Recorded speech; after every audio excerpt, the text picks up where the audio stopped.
I want to bring in Ambassador James Jeffrey now. He's the former U.S. ambassador to Turkey and chair of the Middle East program at the Wilson Center. Thank you.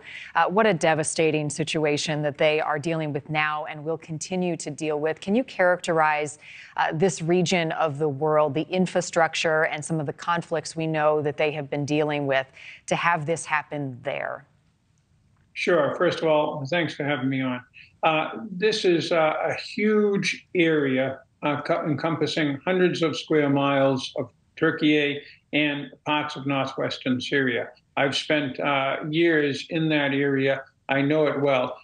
In Turkey, it's relatively advanced, and their capabilities of quickly recovering once they have recovered all of the people that have survived, but getting the survivors shelter and such, that's proceeding apace with a great deal of help from the international community, beginning with the United States. The situation in northwest Syria, which is contested territory where there are already 3 million destitute, internally displaced persons who are living under the worst of conditions anyway.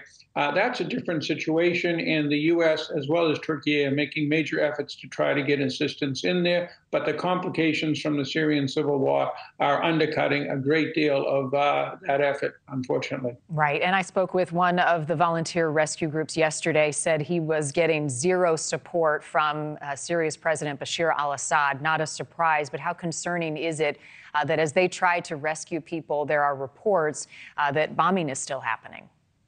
Well, Assad is quite capable of trying to exploit this to launch another military offensive. The last time he did that 3 years ago, the Turkish army and the Syrian opposition stopped him in his tracks. But of course, the Turkish military is diverted now in southern Turkey.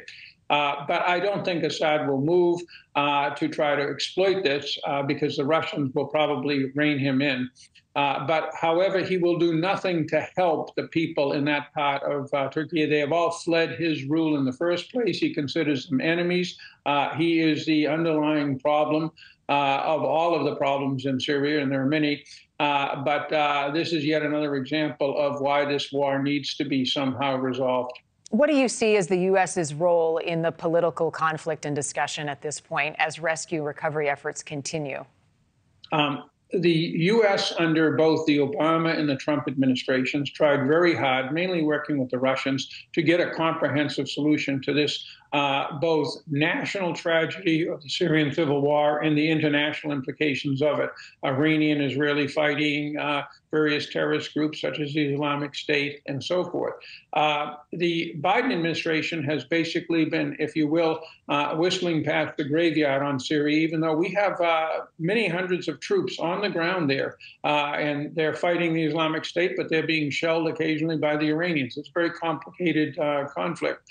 This may encourage the United States to realize we can't ignore Syria. It's a geostrategic struggle, much like Taiwan and Ukraine, with Russia and Iran involved, and with millions and millions of people's lives on the balance, as we're seeing in this latest terrible incident. And so if anything good comes out of this, it'll be more high-level U.S. attention on solving Syria. Let's focus on Turkey for a moment. And the president there criticized in the early hours of this disaster for not getting aid in. There were communication concerns. Are you confident that, as he said, for the next year, people who have been displaced will live rent-free, that they'll be taken care of as they recover from this disaster? Right. Turkey is one of the top 15 countries in terms of gross national product. It has a not totally healthy, but still functioning modern economy. And Erdogan has the capability of making all that happen. His problem is he's got elections coming up in 3.5 months. And his performance and the perception of his performance in responding to this crisis will determine whether he wins or not. So he will see a lot of vigor from his reaction, and you're seeing this already. Thank you for watching. Go to NewsNationNow.com to find NewsNation on your television provider. And don't forget to click the red subscribe button below to get more of NewsNation's fact-driven, unbiased coverage.